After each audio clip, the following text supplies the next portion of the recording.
Aujourd'hui, c'est un peu le rush. Je viens de rentrer le linge sous la pluie. Vie de ménagère. C'est pour ça que mes cheveux propres d'hier sont mouillés aujourd'hui. Alors, on va parler de comics. Bon, je vous fais un tout petit aparté deuil. Aujourd'hui, ça fait 1 mois que mon père est mort et c'est triste et j'ai pleuré et de toute façon, je pleure encore un peu presque tous les jours, pas tous les jours. Et parfois plusieurs fois dans la journée, ça dépend. Et ça fait partie du deuil que d'accepter que ce chagrin soit là et que bah, c'est quand même...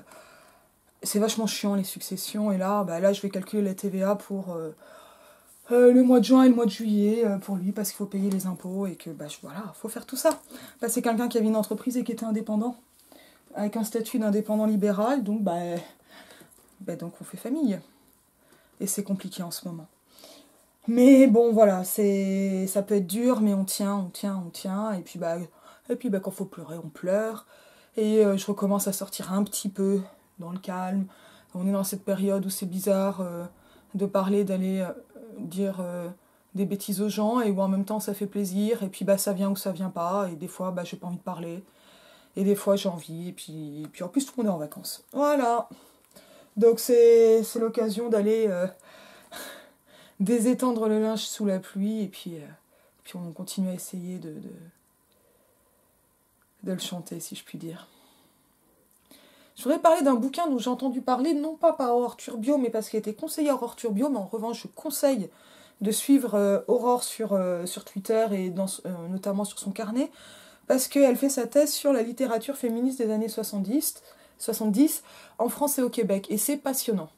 C'est passionnant et ça permet de faire émerger pas mal de littérature pas connue. Alors, je me souviens plus si elle avait réagi ou non à ce livre que j'ai acheté quand j'étais à Paris, donc un peu plus d'1 mois, et puis que là j'avais, puis je me suis dit, c'est marrant, c'est ça que je veux lire. Et ce livre, il s'appelle Personne ne m'aime, et c'est une romance policière. Alors, on n'est plus dans un registre ACAB que dans un registre amour de la police, hein. Romance policière, c'est pas tellement une romance avec des policiers, mais Not All Cops, parce qu'on a policiers et policières. C'est assez intéressant. Je comprends pas trop d'ailleurs cette illustration de Pierre Zucca. Personne ne m'aime, du sang, de la volupté, de la mort, craque un grand roman de féminisme fiction. Donc, c'est marrant. C'est franchement marrant. C'est rigolo. On est édition des autres. C'est de Nicolas Bernheim et Mireille Cardot. J'ai pu lire, ce qui était envoyé à Aurore, c'était un billet de Mireille Cardot qui revient sur ça. Ça a été réédité, là je crois qu'on est en 78 ou en 79, je ne sais plus. Oh, j'ai une petite fleur dedans qui est tombée, que j'enlève. Moi c'est la première que j'ai, normalement. 78.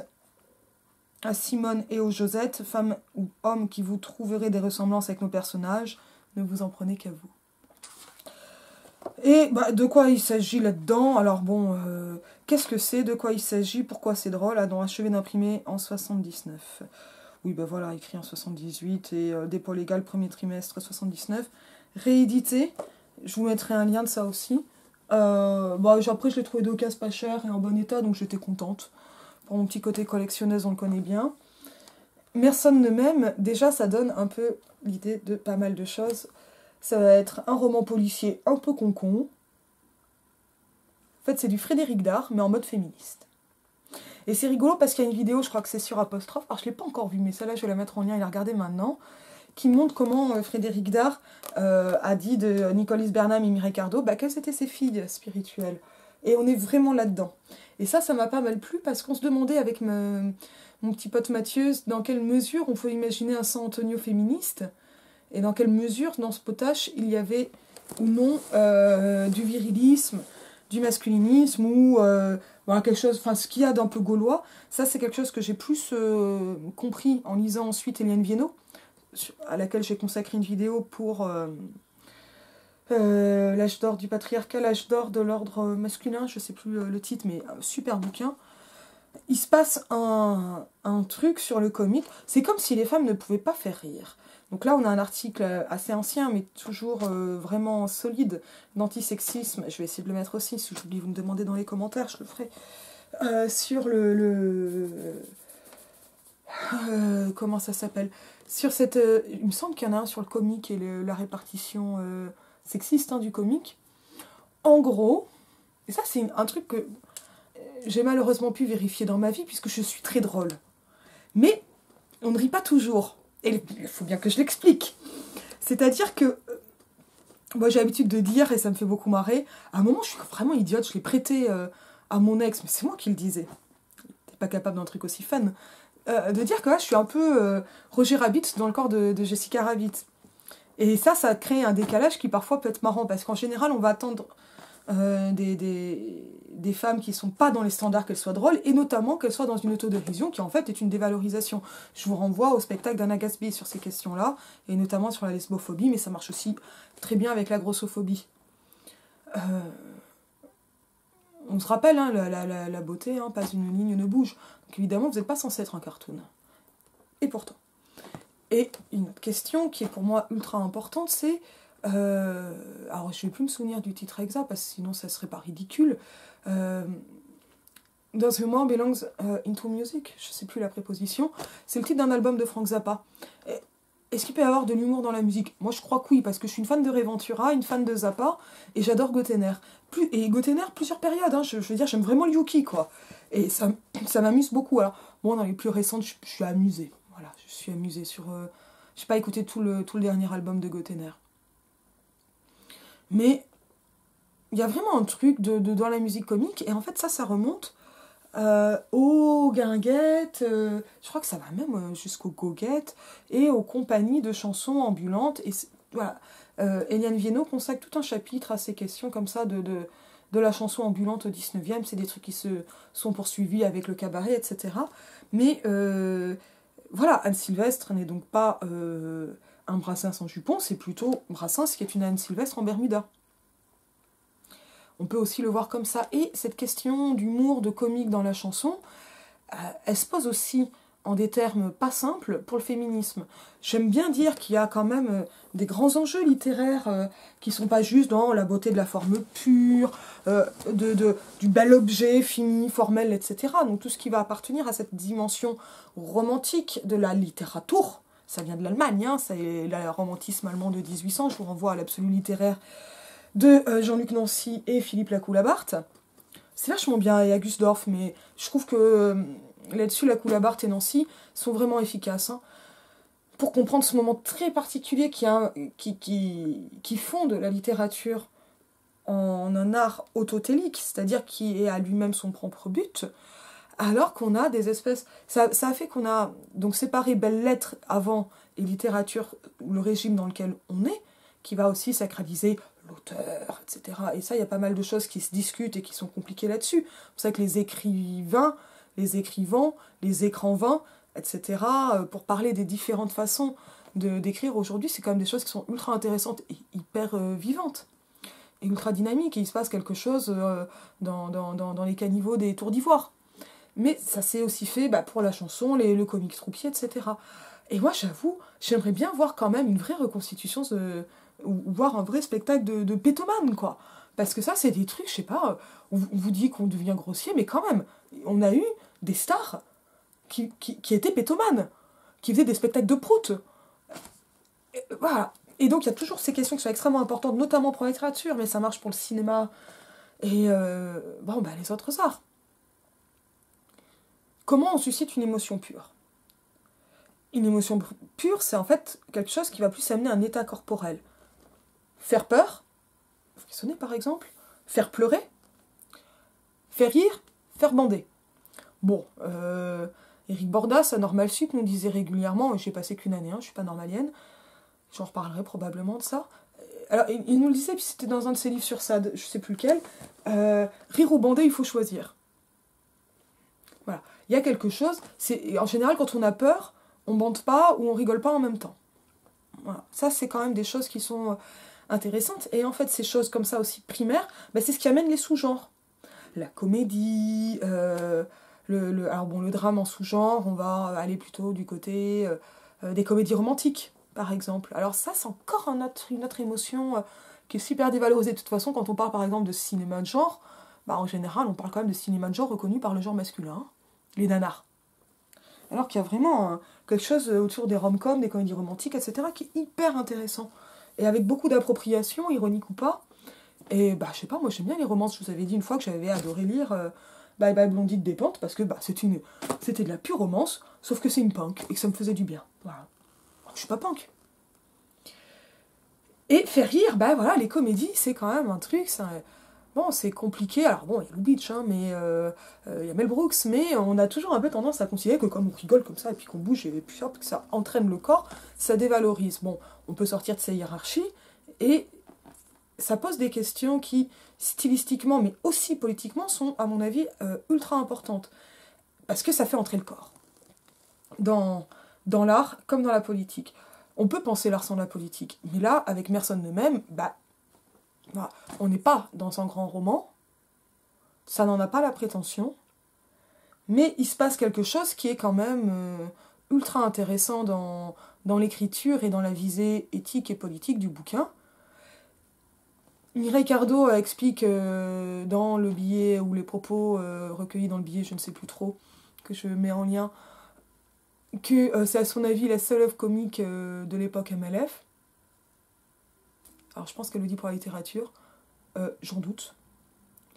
Mais en tout cas, c'est très franchement comique, et c'est exactement ce qu'on peut appeler le potache. Alors le potache, c'est un truc, l'étymologie du mot potache, elle est super compliquée. Ah, j'adore le potache, voilà. Le potache, c'est littéralement l'humour des écoliers. Alors ça vient d'une espèce d'histoire de peau à la cantine, un truc comme ça. J'ai eu ça dans le CNRTL il y a quelques années, quand je bossais beaucoup sur cette espèce d'humour... Enfin, je bossais beaucoup. Non. Quand je bossais pas assez ma thèse, et que je lisais des trucs sur cette espèce d'humour d'écolier, mais c'est l'humour de Jarry dans Ubu et Ma Chandelle Verte et tout ça. Hein, et je pense qu'il y en a pas mal chez Kafka, de cet humour potache. C'est de l'humour qui va créer une cohésion, souvent à l'encontre d'une cible. Quand on est sympa, c'est le prof. Quand on n'est pas sympa, c'est un autre élève. C'est ça qu'on va trouver quand même pas mal chez Vallès, mis en scène. C'est ce qu'on trouve, d'une façon même qui vire au tragique, dans le Page Disgracié avec les batailles d'écoliers. On en trouve chez François Villon. On en trouve évidemment chez Réventura et ses collégiens. Ça vaut mieux, madame. Ça vaut mieux que d'attraper la scaracise, pas ça vaut mieux, madame la marquise. Pourquoi j'aime les bananes? Parce qu'il n'y a pas d'os dedans. Et les dernières blagues de mon père a été sur le potassium, et je pense que c'était par rapport aux bananes, parce qu'on écoutait ça comme des idiots avant. Mais je suis même pas 100% sûre du sens de sa blague. Donc il y a ces trucs-là, comme ça, qui sont super discrédités. Bon, Réventura, pourtant, c'est quand même un groupe dans lequel il y avait Sacha Distel et Henri Salvador. Et très proche, et je sais plus si c'était dedans ou juste très proche de Django Reinhardt. Le truc du dentiste là de Boris Vian, etc. est dans cette veine. Donc il se passe des trucs avec ça. L'introduction du rock en France, elle se fait par le potache au départ. Vous avez des chansons, cette chanson géniale d'Anne Sylvestre avec Bobby Lapointe, qui est vraiment une connerie, quoi. Une bêtise, et c'est drôle, et ça me va. Et une chanson comme La Vaisselle d'Anne Sylvestre, bah c'est ça, c'est vous dire, ou Petit Bonhomme, c'est beaucoup d'humour. Encore que ça, c'est moins potache que Mon Prince viendra là, avec Bobby Lapointe. Je vais essayer de mettre le lien si j'y pense, parce que entre le moment où je tourne et le moment où je fais les descriptions, c'est pas le même, parce que sinon vous me verriez en train de taper. Tout ça, c'est quand même des trucs qui sont vachement intéressants. Et ce potage, cette espèce d'humour collectif, souvent à cible, c'est pas non plus le persiflage, c'est beaucoup plus bon enfant. Je pense, j'avais fait un manifeste potage il y a quelques années sur mon blog. Je voyais dans les vidéos de What the Cut d'Antoine Daniel quelque chose d'extrêmement intéressant dans ce rapport au potage et d'extrêmement élaboré. C'est aussi ce qu'on trouve, à mon avis, chez Zappa. Et d'une certaine façon chez les Beach Boys. Il y a quelque chose d'un peu potache. Moins chez les frères Jacques, enfin des trucs comme ça. Donc ouais, il y a moyen de s'éclater. C'est pas seulement la parodie. La parodie, elle est soit en potache, elle ne l'est pas toujours. Katie Hacker en mode parodique, c'est potache et c'est pas que ça. Ça serait discréditer le truc, mais voilà, il y a ça qui se passe. Personne ne m'aime, c'est du potage féministe. Et j'aime bien dire qu'il y a une couille dans le potage. Je l'ai déjà fait en vidéo, celle-là. Parce qu'il y a ce truc, quand même, qui est souvent très gaulois avec le potache, la blague de fesses, la gauloiserie, des trucs qu'on trouve beaucoup chez Pierre Vassilu, que j'adore. J'ai vraiment adoré Pierre Vassilu, et voilà, qu'est-ce qu'il a ce mec-là, etc. Euh, j'ai vu Pierre Vassilu en concert, gratuit. Mais c'est des choses qui voilà, se mettent en place, qui sont très chansons, et c'est un style de chanson qu'on a pas mal oublié, souvent, où c'est pas facile de dire j'aime beaucoup Pierre Vassilu, quoi. On est proche du coming out avec ce genre d'aveu. Et pourtant, je pense qu'il se passe des trucs. Alors bon, Brassens, il y a encore autre chose dans la poéticité, le désancrage temporel. Bon, on en a aussi chez Vassilu, hein, mais le petit maçon de Mâcon, c'est vraiment du potache, blague de fesses, etc. Ou la petite Charlotte. Enfin, on n'est pas dans de la grande chanson, mais il y a un esprit. Et cet esprit, il a aussi pu être féministe. Alors il y a eu un téléfilm qui apparemment a quand même été un truc à gros budget, de Merson de même, que j'ai pas encore vu, que je vais essayer de trouver, parce que déjà ça fera passer une soirée sympa. Mais voilà, on est comme ça dans un truc qui a eu un succès un peu inattendu, et qui a été oublié depuis. Quand même, il y a une réédition, donc c'est pas complètement oublié, je crois que c'est de 2004, à vérifier, mais c'est chouette. Voilà, c'est chouette. Et ça rappelle, voilà, est-ce que l'humour appartient à la musique ? On a plein d'exemples qui montrent que oui. La BD, c'est marrant, on a même plutôt du mal à prendre la BD au sérieux. Et la BD, c'est des petits Mickey, et c'est des Titeuf, etc. Donc ça se fait dans l'autre sens, parce que la BD, c'était un art pour les enfants, en venant d'illustration, alors que l'illustration était au départ pas spécialement pour les enfants, mais parce qu'il y avait les caricatures, etc., tous ces arts mineurs. Et Benjamin nous a aidés à les comprendre, ces arts mineurs. Et il y a ça, est-ce que le potache, ça appartient à la politique et à la littérature ? Est-ce qu'il peut y avoir une littérature potache ? Oui, il y a Rabelais. Franchement, si les batailles dans Rabelais, entre Carême Prenant et les saucisses, là j'ai oublié leur nom, dans le Car-Livre, c'est pas potache, je sais pas ce que c'est.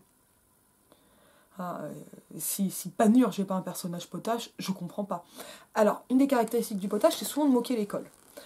Un exemple que j'aime beaucoup, c'est celui de Maurice, l'auteur de Lucky Luke, qui caricaturait ses profs, et en fait, les croque-morts dans Lucky Luke sont souvent des caricatures des profs qu'il a pu avoir.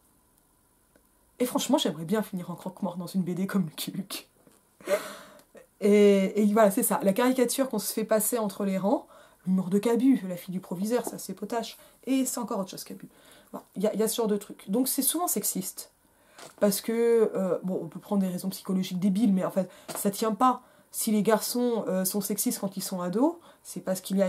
Comme quand Darmanin dit qu'il a eu une vie de jeune homme, comme on pourrait dire une vie de barreau de chaise, là, ou de bâton de chaise, je sais plus l'expression, c'est qu'il y a une impunité qui est donnée aux jeunes hommes. Et ça, c'est ce qu'on a pu voir avec la pratique du charivari, qui a pu passer par du viol collectif.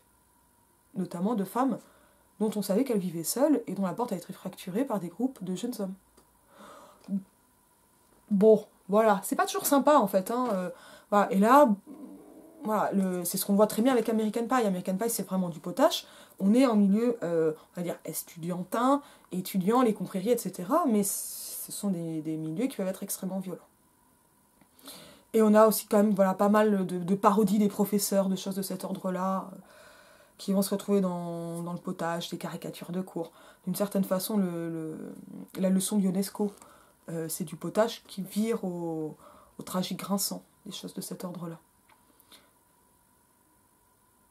Merson de même, qu'est-ce que c'est ? Donc c'est une romance policière, parce qu'on va avoir pas mal de choses qui vont se jouer, bon évidemment au niveau de la diégèse, mais dans la façon dont c'est raconté.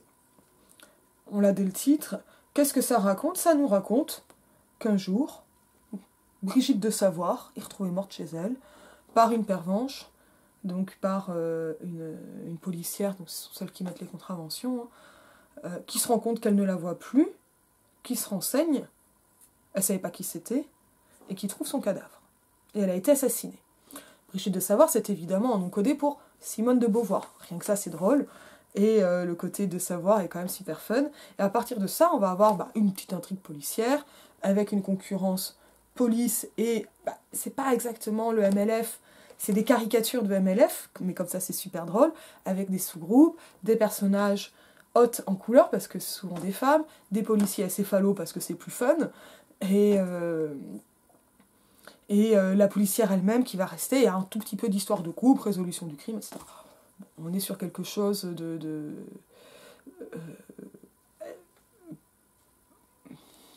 au niveau de l'intrigue, ça casse pas trois pattes à un canard, mais ça fonctionne. Et c'est marrant. Et c'est marrant parce que ça fait un fil conducteur pour avoir toute une galerie de personnages, énormément de jeux de mots. Alors là, je me souviens de tac au tac que tel. C'est, tu vois, le tac au tac qui devient un verbe. Beaucoup de féminisation. Donc le cimetière du Père Lachaise devient la Mère Lachaise. Mère sonne de même parce que on enlève le père. On passe dans le règne des mères. Pas mal de je dirais un humour assez tendre sur les groupes féministes que l'on pouvait trouver à l'époque, et des allusions à beaucoup de choses. Alors ça fait que ces clés, Mireille Cardo dit qu'on n'est pas obligé de les comprendre pour apprécier le truc. Je pense que j'en ai compris entre 80 et 90%. J'ai pas été non plus chercher, il y a peut-être bien 80%, 90%. Mais bon voilà, après j'ai une bonne connaissance du féminisme des années 70 maintenant. Ça peut être plus compliqué quand on ne sait pas, mais en même temps c'est quand même truculent. Alors voilà, bon il y a ça se voit dans le nom des personnages, on a une des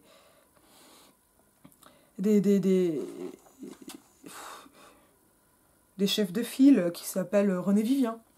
Donc Brigitte de Savoie évidemment.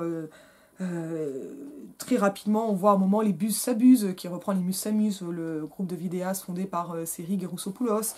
Pas mal de choses comme ça, mais en fait, les Bus s'abusent, c'est déjà drôle, même si on comprend pas la référence. Donc, elle dit qu'on peut le lire au premier degré. Je pense que ce qu'elle veut dire par le premier degré, c'est que le second degré serait le degré qui décrypterait toutes ces références, et avec beaucoup de références à Offenbach, ça c'est marrant. Voilà, je connais pas très bien Offenbach, donc voilà, celle-là, je les ai pas très bien pigées, mais ça me va aussi, donc et pas mal de jeux verbaux, alors pas au point de chez je l'ai, Mignon Taco Tacatel, vous l'avez trouvé, le meurtrier de Madame de Savoie, c'est page 78 de mon édition, et c'est ça se retrouve dans les noms, dans les situations, et pas mal comme ça de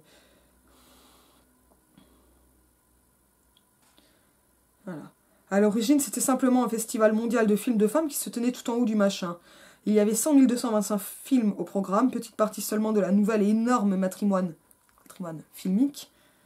Des affiches narquoises constataient le recul évident de la production masculine en la matière. Le film d'hommes devenait rare, donc cher et même recherché. Les hommes avaient-ils déjà éjaculé tout leur imaginaire ? Bourse vide, ils se pressaient en spectateurs, attentifs à la nouvelle culture.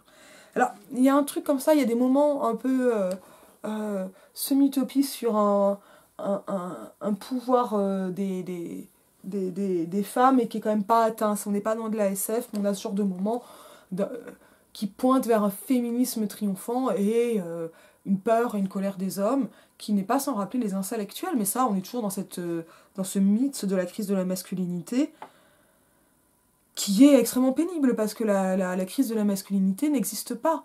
Il n'y a pas de crise de la masculinité. Il y a des femmes qui demandent des droits qui, effectivement, font reculer les prérogatives masculines. Mais cette crise de la masculinité, c'est juste une façon de chouiner face au fait que les femmes ont le droit d'être des êtres humains, comme les autres. Et ça, je l'avais dit à Varda la première fois où je l'ai rencontrée, ça vient d'un de ses films, Réponse de femme. Est-ce que c'est parce que je suis une femme que je dois être un homme sans queue ni tête? Voilà, donc là, les nouveaux journaux féministes, c'est la Guéluronne, les Joyeuses Clitoridiennes, voilà, les Garces, groupe autonome révolutionnaire contre l'environnement sexiste, pas mal comme ça de choses un peu fun. Tiens, je n'ai même pas choisi un petit passage à lire, un peu drôle. Ah, j'ai bien aimé celle-là, je l'avais envoyée, est-ce que je vais la retrouver? Il y a une scène de sexe, un peu sexuelle, et qui justement était drôle pour ça.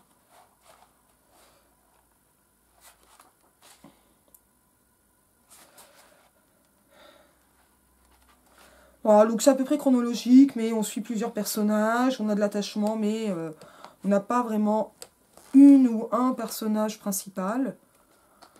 On n'en a pas non plus des centaines, ce qui fait que c'est facile à lire et à suivre.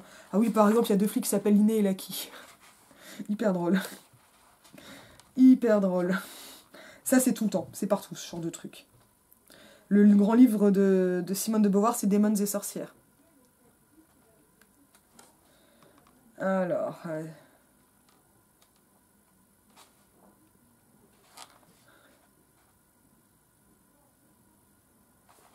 un peu plus par là...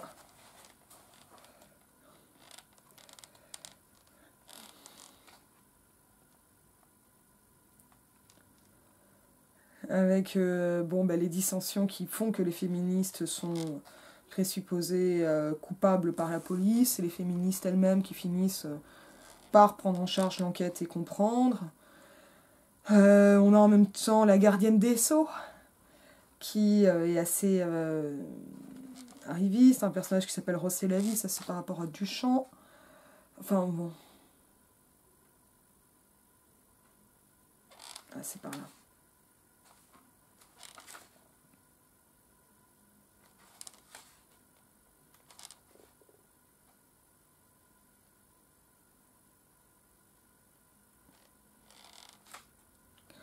Ouais, c'est en couleur, comme on dit. Alors. Je vais pas sur l'autre. Alors ça, c'est vraiment moi qui mets pas assez de marque-page en préparant.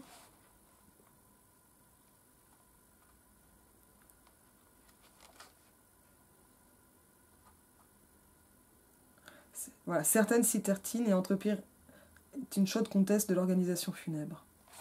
Ça, c'est pas par là, ça va plus par là. C'est pas aussi loin. Il y a des phallophiles. Alors ça veut dire. Donc il y a beaucoup, il y a pas mal d'inventions de mots, mais qui sont assez, me semble-t-il, claires parce que ce sont essentiellement donc, des mots valises ou des espèces de remotivation des termes. Alors le titre le montre bien, personne ne m'aime, on remplace le père par la mère. Par je, mais par possibilité matriarcale. Et ça, je trouve ça un peu rigolo aussi. Voilà, et les dialogues sont assez...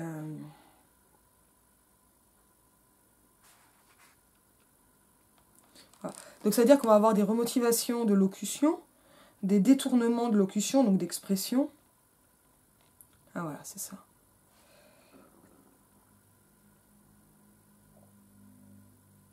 Puis-je vous offrir une communarde qui au vin rouge, appelée dans d'autres milieux cardinal. Donc là, ce mec, c'est un des flics, Banco. B-E-N-C-A-U. Jean Banco. Et il file Rose, c'est la vie. Une belle fille comme ça. La première fois qu'il a suivi, il lui tend un éclair au cœur, etc., etc. Avec ce plaisir de voir qu'elle reçoit entre midi et 2 et 5 et 7 des messieurs. Pourquoi pas moi, se dit l'ancien barbouilleur intrigué et séduit.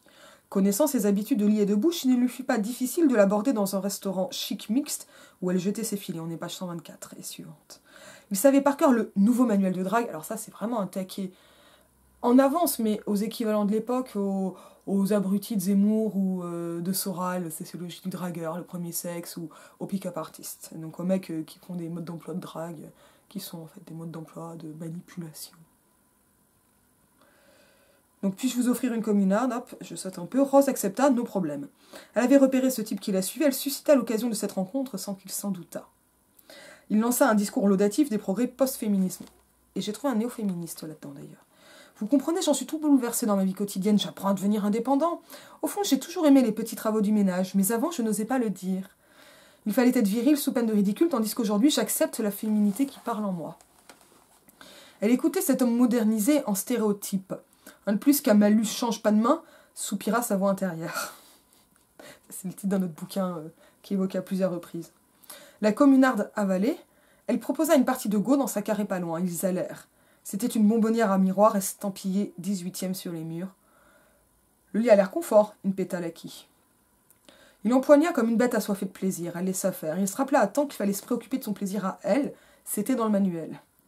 Il retira son... Et là, je pense qu'il manque un mot. De ça... Il manque un autre mot. C'est les bips du cinéma. et essaya d'inventer des caresses à la hauteur de l'expérience de sa partenaire. Elle l'encouragea du geste et de la voix. Elle insista pour qu'il remette au chaud le plus vite possible. Elle avait ses raisons. Un coup de rein bien ajusté, et le foutre fut. Elle prétendit l'orgasme exceptionnel et s'enroula ronronnante à ses côtés. Le Relecki essaya de la questionner. Comment vivait-elle? Pourquoi tous ces mecs? Alors mec, à chaque fois, s'écrit M-E-Q-U-E-S. Des flics ou quoi? Demanda Rose. Oui, ça te gêne, rétorqua calme l'inspecteur. L'ayant tu, il ne craignit plus le refus. Tu me suis. Dans quel but? C'est pas seulement pour mes beaux yeux. On sait que tu connais l'assassin, parenthèse E, parce qu'on a l'écriture inclusive, de Brigitte de Savoir. Tu t'es vanté, c'est une garce? Tu ferais mieux de te confier, sinon tu dérouilleras.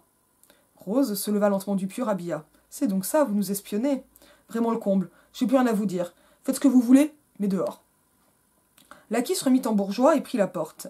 Il pourrait difficilement expliquer à Banco la grillade de sa filoche pour cause de Love Story. Une fois seule, Rose jubila. Chouette, un de plus. Et un flic encore. Elle passa dans la salle d'eau, enleva son slip et saisit une petite boîte de crème spéciale. Elle s'en oignit l'amande. Il faut dire que les garces la surnommaient Rose la poivrée. Elle cultivait depuis des années une vérole moyenne, qu'elle fourguait gratis au max de mecs. C'était son truc à elle, depuis que son cher daddy l'avait ensemencée à l'âge de 10 ans. Elle haïssait les hommes. Une doctoresse complice lui avait enseigné la maîtrise de son corps et avait fourni l'onguent précieux. Rose reprenait à son compte une des vengeances classiques des femmes opprimées. C'est même assez grinçant. On note doctoresse, qu'on trouve déjà chez Madeleine Pelletier, qui est une des premières à le reprendre. Alors j'ai vu passer des féministes qui disaient oui, pour le coup c'était un usage normal. Non, c'était pas un usage normal. Madeleine Pelletier, c'est quelqu'un d'ultra virulent, dont je reparlerai évidemment, mais plus tard. Mais doctoresse, c'est un usage plus ancien qui a été oublié et que Madeleine Pelletier ressuscite. On a quand même une misandrie qui apparaît à d'autres moments, mais qui est assez rare, et l'ancrage dans l'histoire, voilà, avec d'autres. Et cet ancrage dans l'histoire, il passe donc par les noms de femmes, et donc Rose c'est la vie, et Rose c'est la vie, cet altère du chant, ce renversement dans la scène érotique où tel est pris qui croyait prendre, et à la trappe ceux qui pensaient attraper, ceux qui ne pensaient pas attraper en attrapant autre chose.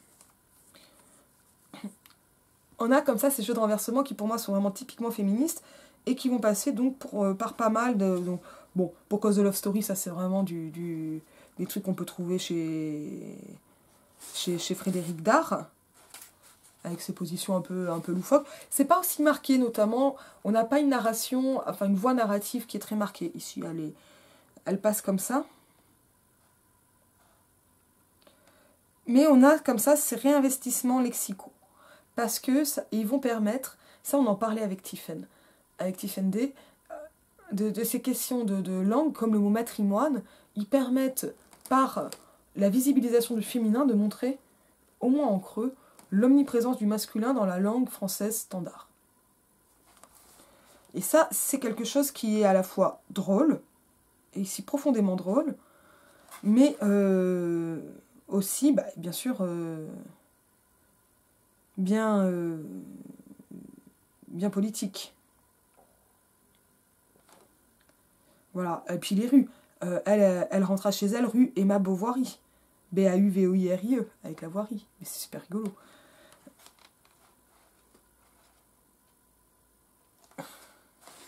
Et pas mal de jeux de semi-cliffhanger. Donc ça c'est des parodies de romans populaires. Hein. Les flics pédalaient dans la semoule. Fin du chapitre, page 69. Chapitre 8, dans la choucroute, en fait, les flics pédalaient dans la choucroute. Et donc, bon, on peut le voir avec la table des matières. C'est pour ça que le raconter, l'intrigue, elle est rigolote, mais on n'est pas dans ça. Voyance et clairvoyance d'une Gauloise bleue, une moche scène, la petite dame était une grande dame. Narcisse, tatouages et berlingots. Cosy? Cosy. Un percredi à la mère Lachaise.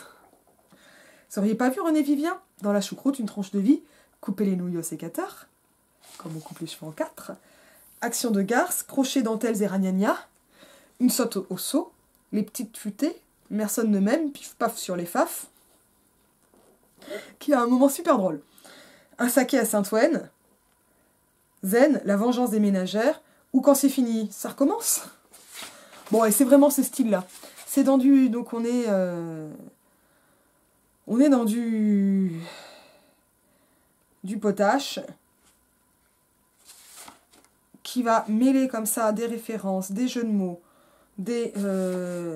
énormément Et en fait, voilà, c'est pour ça que même si on ne comprend pas René Vivien, si on ne sait pas qui c'est René Vivien, on peut aller voir sur Wikipédia, mais c'est pas grave, on le sent, et on a le Tacotacatel et d'autres Voilà, une moche scène, c'est intéressant ça, hein, une moche scène, l'inversion adjectif, non. Est-ce que j'ai un passage un peu drôle à lire ?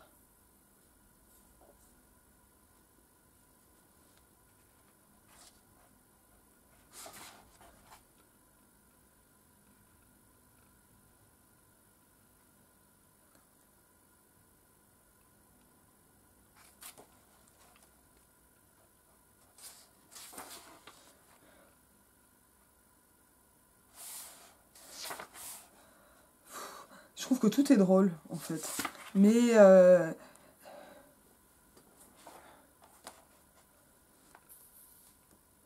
et on a aussi une peur des hommes et une peur donc de la misandrie ou de l'androcide. Là, je le vois, page 75 en Capital, qui est ultra intéressante. En fait, c'est un peu l'inverse de Calmos, ce bouquin, la comédie de Blier, qui est en fait un brûlot misogyne et antiféministe. Quand je l'ai vu, j'ai trouvé ça tellement idiot que je me suis demandé si c'était pas du féminisme à l'envers. Oui, il la faisait bien à l'envers, quoi. Et il a vraiment présenté comme un truc antiféministe. C'est une volonté. Il y a un moment où on ne peut pas passer outre. Et je trouve que c'est tellement raté en termes de misogynie, que la misogynie amène un truc qui est tellement nanaresque, que ça en devient drôle. Ça en devient pas féministe non plus. Et Calmos, moi, me fait marrer. Mais fin de soirée, quand même, Calmos, hein, avec 2 bières dans le pif, au moins. Et on a... voilà, ça reste un film vraiment de mec. Voilà, c'est vraiment un truc antiféministe. Mais alors, si être antiféministe, ça rend aussi naze, c'est que c'est quand même assez drôle.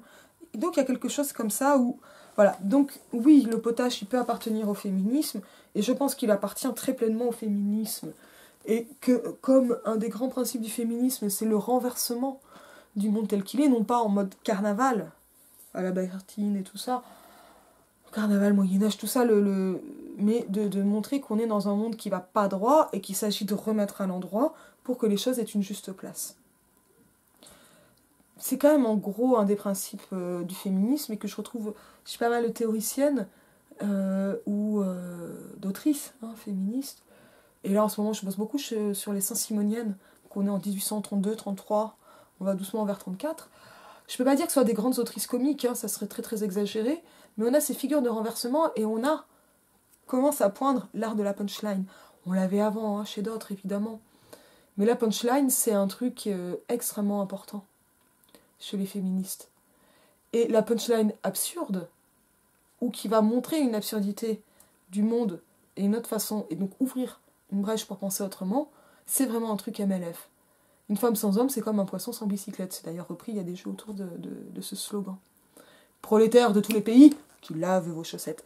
Et ça, c'est ultra passionnant. Donc ça fait pas mal de petites trouvailles qui... Alors, je pense pas que Nicolas Bernheim et Mireille Cardo soient... c'est pas un livre qui va illustrer des théories ou les vulgariser, mais c'est un livre qui appartient, j'allais dire à son époque, mais pas tellement à son époque, appartient à ce courant.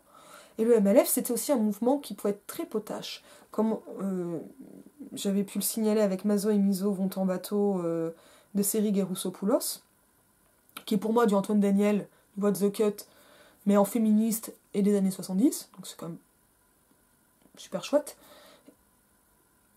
Et qui en même temps, justement parce que c'est drôle, va permettre de désacraliser. C'est pas un hasard si les flics sont ridicules. Parce qu'il s'agit de dissoudre l'autorité, et surtout l'autorité patriarcale. Et à ce niveau-là, il faut se moquer de ses pairs. Donc ça, c'est un truc qui marche vraiment bien. Et il n'y a pas besoin de faire seulement de la très grande littérature et du Monique Wittig, qui est extraordinaire, Monique Wittig. Hein. C'est pas... Voilà. Mais il faut aussi qu'il y ait ces romans, qu'on va appeler romans de gare, des choses comme ça, ils sont aussi importants. Ils sont pas juste le signe d'une époque, ils sont profondément, à mon avis, partie prenante du féminisme. Parce que le féminisme, en tout cas une part du féminisme, c'est un truc qui est super fun. Et je vous dis à bientôt.